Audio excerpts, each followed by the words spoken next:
dynamic effort squat day, max effort pulls. And we're making some pretty big changes this week because I am not going to be squatting with Joel and Darrell. Joel's just fired about the video I uploaded today. Well, this is going to be good B-roll for something. Not really. The real reason I'm not squatting with them is my squat kind of sucks right now. And with them running the Buffalo bar, that's not going to help me sort out what I need to be sorting out. So I am foregoing the squats with them, and I'm just going to lead into the day with my pulls. And like, I could just wait for them to be done squatting and then lead the squats, but I also don't want to be here all night. So pulling first is going to be the better option.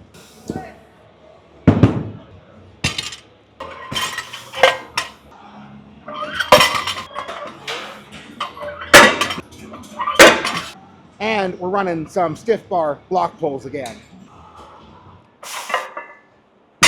And top triple today instead of the 3x3 we did last week.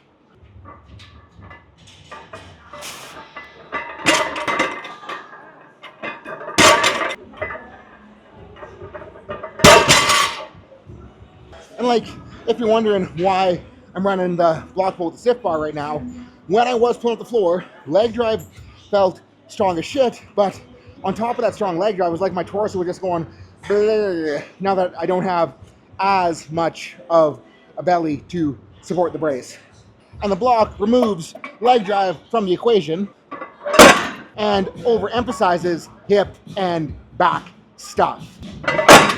So in the context of what I need right now, blocks are going to be a very good builder.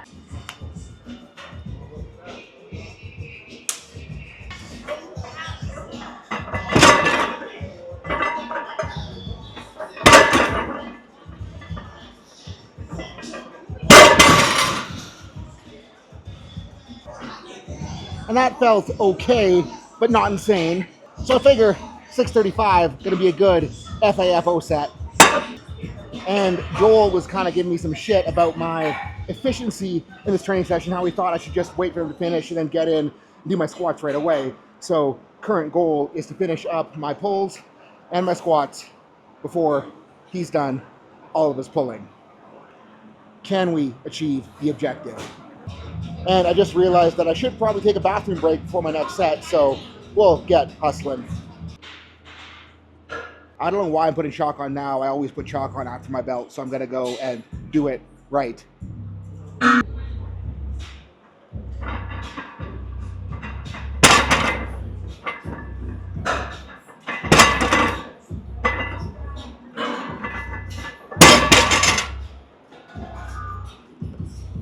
We're going to go up, and I figure 675 should be at least appropriate. Yep. Good. Stay over it. There you go. Yeah. Craig walked in front of the camera, so I guess we got to go up. But that actually felt really good, so yeah.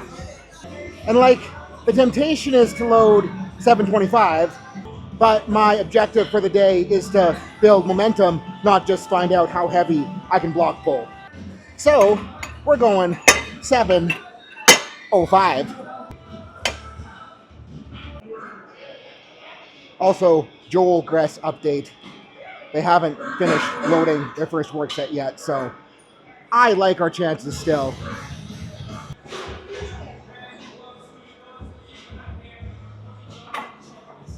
Good. Stay patient. You're fine.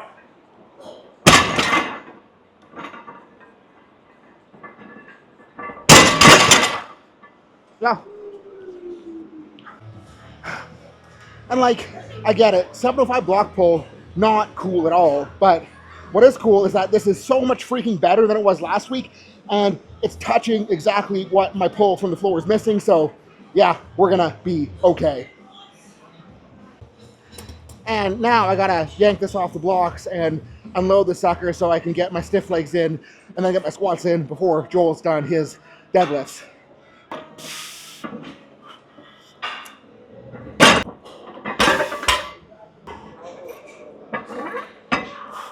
And for continuity with last week's stiff legs, 405 is the start point, but it damn better not be my top set today.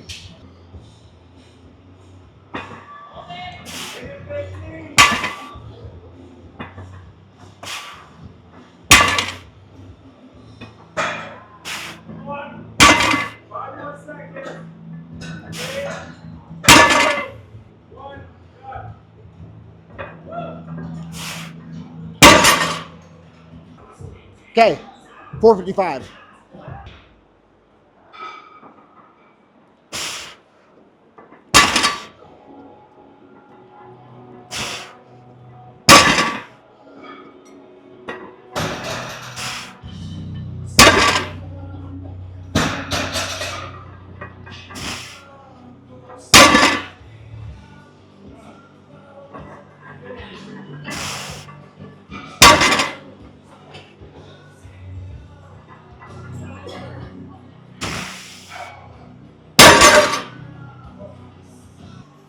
Yeah, not good yet, but we're moving in the right direction. Let's go for another Joel Russ update.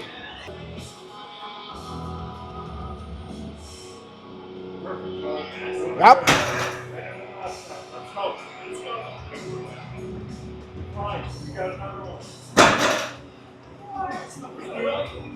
Yep. Good.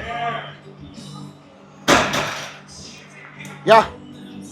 The vlog viewers want to know, how many work sets do you have left? Hopefully one more. And then how many conventional? Oh, fuck, two. I think we're on time. We're going to get this done. But that's his like third work set at 350, so yeah, he's strong.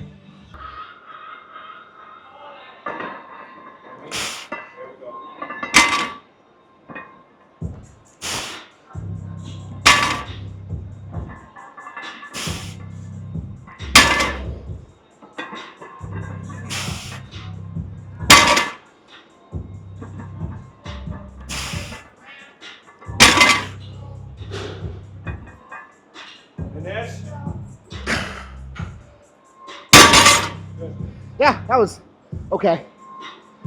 And now that Darrell's into the American Pro, his biggest job right now is to figure out how the fuck to pull slack out of Kabuki bar in a couple weeks' notice, because he has been training on the Texas for the last little while.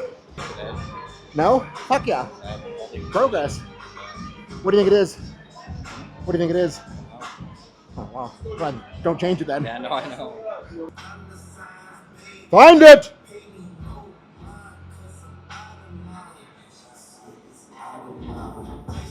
Yeah! There you go! In! Yes! Harder in! Yeah!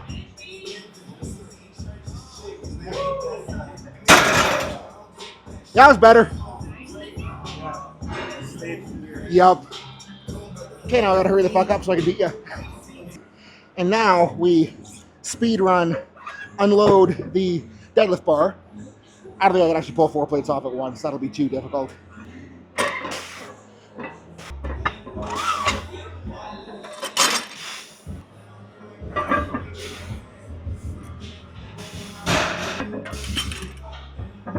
And I'm electing to not do the barbell rows before my squats this week because I don't want my spine totally fried if I'm trying to figure my shit out underneath the squat bar. And Joel's about to take his last set of sumos, so we're gonna go watch that. But time for squats. With the groove feeling so shitty, I'm not gonna do speed work because I think that the benefit from groove practice on speed work only really applies if you already have a groove. So I'm gonna do similar to what I've been doing on bench and kind of flip the sets, reps around, do speed work loading, get more reps in a row, because like if I'm doing rep after rep after rep after rep, for myself at least, it's easy to get feedback and find groove. So that's the plan. Let's watch Joel. Yeah! Good!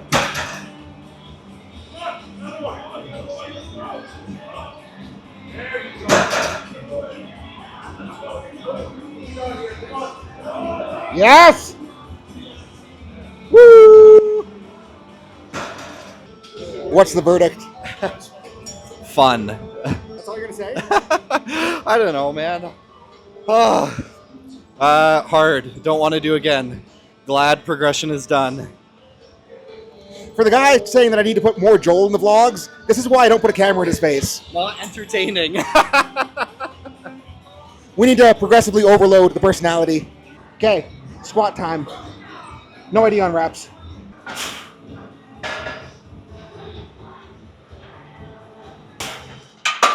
Woo! I think flexibility work's paying off. Does that look better? I've been cranking the fuck out of thoracic extension in hopes of being able to achieve a better brace neutral. And it's early, but maybe it's catching on. And I think like my only concern is I don't want to set you over the edge this week. I don't want to set you over the edge this week. So like stick to the plan as plan A. Yeah. And like plan B, if it feels fucked up, just pivot down. Like, yeah. I still want to get some back work in as a thing. But again, it's like you could just modify it if need be. Yeah, So whatever yeah, I need. yeah. It's just funny because like I feel like the conventional pattern actually flexible more.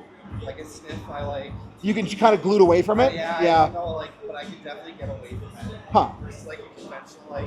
But then just yeah, if it's fucked, just limit load then. Yeah. I'll just load whatever.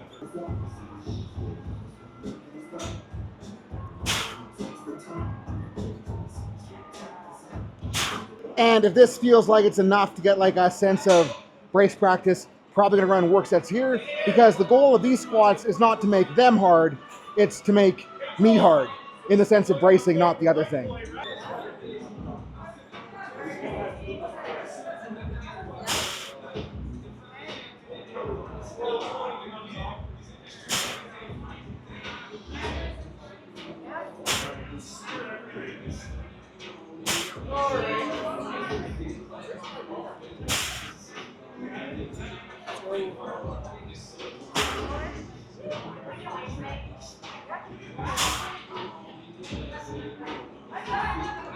Yeah.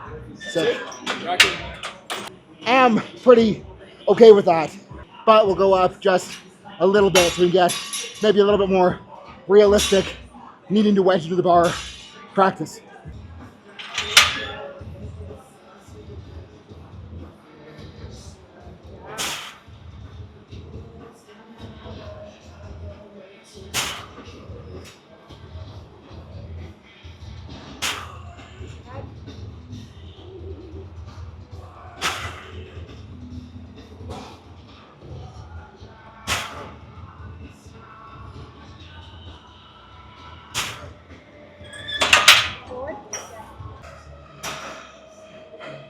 And again, like the advantage of reps is that I can feel the rep, know what isn't right, like know what isn't there, know what isn't locked in enough, know what isn't tight enough, and then immediately correct the next rep rather than on real speed work where I'd have to wait that 60, 90 seconds for Joel and Darrell to squat and then get back into the bar. So am okay with this choice. And looking at that instant replay of the last one, I think I can afford to like gooch scooch my way into the pick just a little bit harder.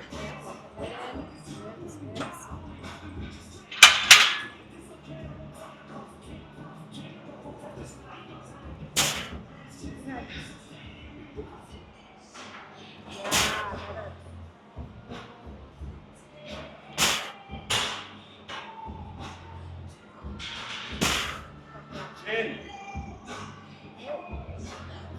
Here we go.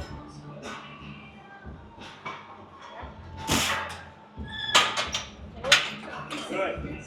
Yeah, I think that's what we needed. Thank you for the chin because that helped. Obviously the RPE there, the level of exertion with whatever the hell's on that squat bar for not very many reps isn't very high, but I think for like this style of protocol where we're running reps instead of dynamic effort, it's important that if you're more advanced, if you're really strong, if you're really good at the lift, that you leave more in the tank, because for me right now, the purpose of this, like this session isn't here to build my squat, this session is here to feel my squat. And if I push too far into these sets, it will bleed into my max effort day. And I really don't want this bleeding into my max effort day. Whereas like on bench, because of my pec, I can dig in a little bit harder because my ability to push into that cambered bar is so low compared to where it should be, that I'm at less risk of overshooting compared to my squat. Oh, and update, we did beat Joel, so he may be Whoa, the whoa, best whoa. Canadian lifter, What do you mean but you beat me? I'm the most time efficient. Barely. If that. I started after you. I want to see video proof. I'm done. Prove it. I'm done too. No, you're not. Yes, You're I still loading. am. You're still sitting here. That doesn't mean shit. Drill's going. I gotta go do rows before you do your next one. So It's all a competition now. yeah, we won. And maybe this guy won't be as gnarly as the wedge row, but we're still gonna get some flexion, extension stuff going here.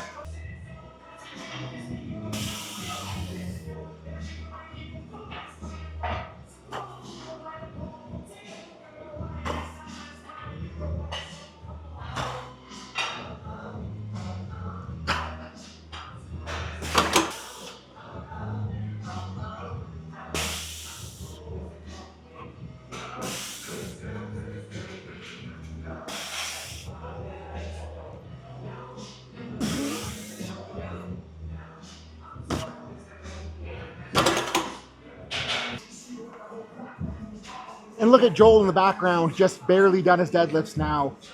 How pathetic.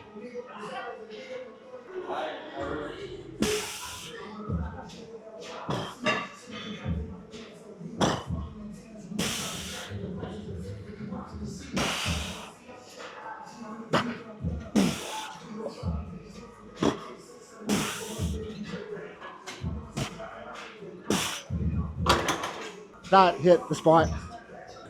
And now, it's time to do pull downs like an asshole because I'd rather be strong than make the nerds happy.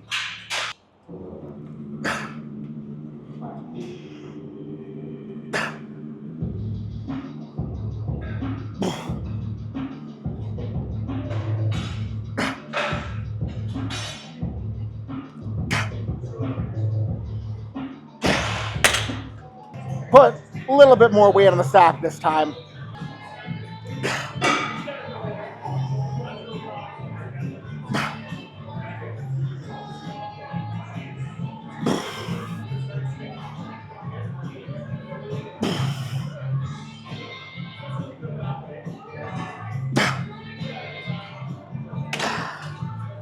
Yeah, that felt like it did the job. And after last week's shenanigans, gonna do some less sexual, high rep, connection building, butt touching.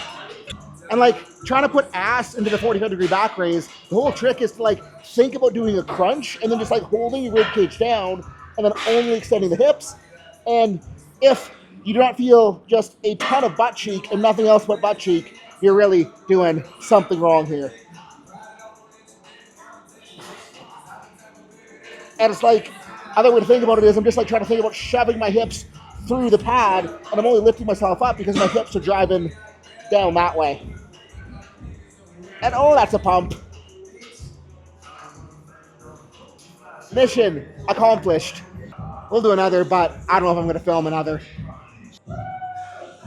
So considering that you're an actual real doctor and have been both strong and jacked in your lifetime, what's your take on the whole stretch versus mechanical tension YouTube bullshit debate? I know nothing about such debate, but maybe do both. He doesn't pay attention to the internet, so he isn't subjected to the same bullshit that we all are, but yeah, I'd agree. The new meta-analysis just proves that it doesn't fucking matter, just work hard. Busy minding my own business trying to fill up my water bottle, and Joel is trying to criticize me for where I had the pull down set, so apparently I gotta do them again. See if I meet his satisfaction. Let's see Team RP forum. So we're gonna scoot in, get hooked, anchor nicely, big old protract, slow squeeze, pull down, talk shit to Joel, control the eccentric, big stretch, slow squeeze. Not even mad. See, real doctors don't know what they're talking about. Anyways, back to quenching my thirst.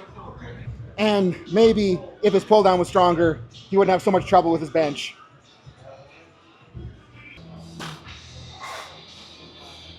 Nerds get butthurt whenever I post these and talk about the importance of training spinal rotation because they think it looks too dangerous.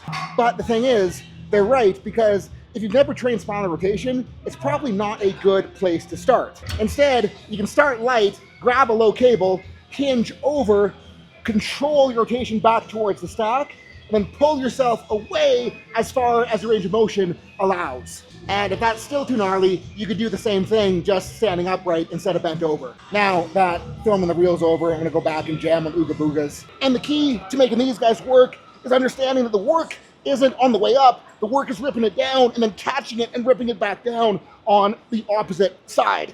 And man, oh man, do they smoke the shit out of your obliques, hips, and adductors. So I think that is proof of concept.